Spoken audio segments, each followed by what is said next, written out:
And that's why I just give thanks for due thought, for God, my relationship there.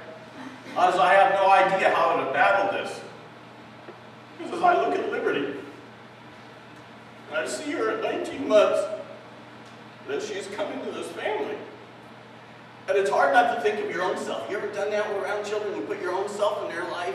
You know, sometimes we're mad that they get too much stuff because we didn't really have it as ourselves as a child, so we're mad about that, but we project it onto the child or onto the parent for buying the child everything. Or is that just my issue?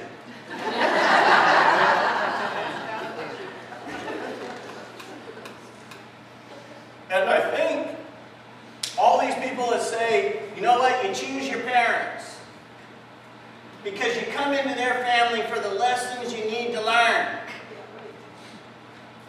I'd like to, every time I've heard that, I'd like to give the person the wave that I get a lot in Victoria here from other drivers.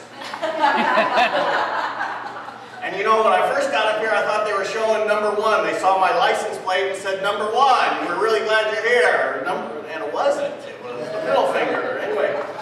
But what we say, when somebody says that, they're saying it so haphazardly and casually and almost unconnected to actually the words that are coming out of their mouth, because I just can't believe that right before I came from spirit, like we all did, and passed through this beautiful body that was our mother into this world, and come into this world, and it was for the intention of being sexualized by my mother for the first 19 years, of watching physical abuse in my house, of having my parents continuously argue and fight with each other. I can't believe that that's the lessons that I needed to learn to grow spiritually. Choose your parents. I want to re-choose. But here's the thing. One way that we can begin healing our shame is by re-choosing our parents. Who is it that we would like to see as paternal figures in our lives? Because the 2 that I had failed me. So that's where it becomes okay to use the word. And if this has always been scary to you because of some past religious teachings, let it go. Worship. Worship something. Find a person or a couple people of the paternal presence that you can begin to redevelop, to rekindle, to reawaken that father-son relationship with. Who, or mother-son? Who is it in your life that you've either known or mythical or religious or spiritual that you would like to see, wow, what would it have been like to have those 2 people as my parents?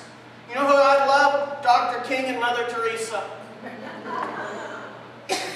Don't go there and think about them making me, okay? Don't go there. I'll let that one flow through here. I thought about those 2 and what the gifts that they would have given. How much further ahead would I have been? Same with each of us. And so that's why at times I almost feel jealous of Liberty. Because I know that that child will never be abused. To the very best of my ability. To love her, to treasure her, and Tawny. And the reason sometimes I skip Tawny, or I don't ever mean to leave her out, my stepdaughter, is because I wasn't around there for the first 5 years, which are the most important time in the development of a child's life. I didn't come into the picture until she was 5 years old. So I got to make up for those 5 years the best I can. But what is so important is that shame, as long as we keep ourselves hidden behind it, we can never be fully vulnerable. And so, Galena Coffey Lewis, the lady who comes here at the church, has been coming for a long time. She put out this book recently. I want to read to you a story that she wrote in here. And just so relevant. And it reads like this. It's under the title of Nakedness and the Healing of Shame. It says, Lord Krishna, a revered and enlightened religious figure in India, was also very playful when he was a boy. He played his flute, calling people back to God. His followers, female cowherders, were called gopis, and they loved Krishna. They would be ecstatic when near him. They loved to laugh and play in the meadow near the bank of the river. One day the little gopis were, am I saying that right? Yeah. Thank you. were bathing in the river, and Lord Krishna went to the bank of the river and hid their clothes. That little Lord Krishna. When the gopis emerged from the water, they couldn't find their clothes, and they were very upset. They asked Lord Krishna, "Why have you taken our clothes?" And Krishna replied, "Through taking your clothes, the last part of shame is removed from you. You have no need for clothes, as you have no shame." Central to Krishna's teaching was the fact that you can never know God with shame in your life. So he had removed their shame and symbolically shown this by hiding their clothes. How much of us hide behind this barrier here? We use our skin, our clothes, to hide what's inside of us. And we use that as a barrier to keep people from us because we know that if anybody really found out what is inside of us, they will validate and prove to us once again that we're not lovable. And so we spend the majority of our time in life trying to prove to others that we are indeed lovable, that we need others' approval to discover that we are lovable. But the truth is, between you and God, whatever you call that thing greater than you, I refer to it as God, there is no shame. There is no shame between you and God. God did not create shame. Shame is a man-made, human-made creation.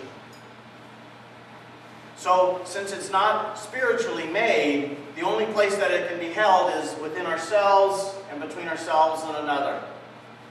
That's why the strengthening of our relationship in, through, and as an expression of God is so important.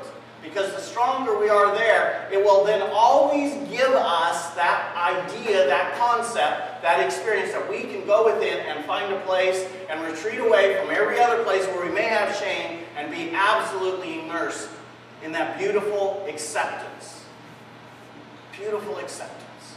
Have you ever turned within and made it your intention to just quiet your mind, and suddenly this big voice reverberates and say, "Hey, no, you're not welcome here"?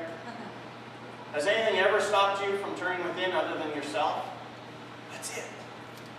So that's what I love, is that there is never any shame between me and God, me and the higher power, me and the Creator. So that's why I can continue to strengthen myself by heightening that relationship. And the stronger that I feel there, the more ability and the more courage and the more desire and the more power I have to move through those places where I do have shame. And when it comes to a point where we're just like out there, miracles happen. Miracles happen.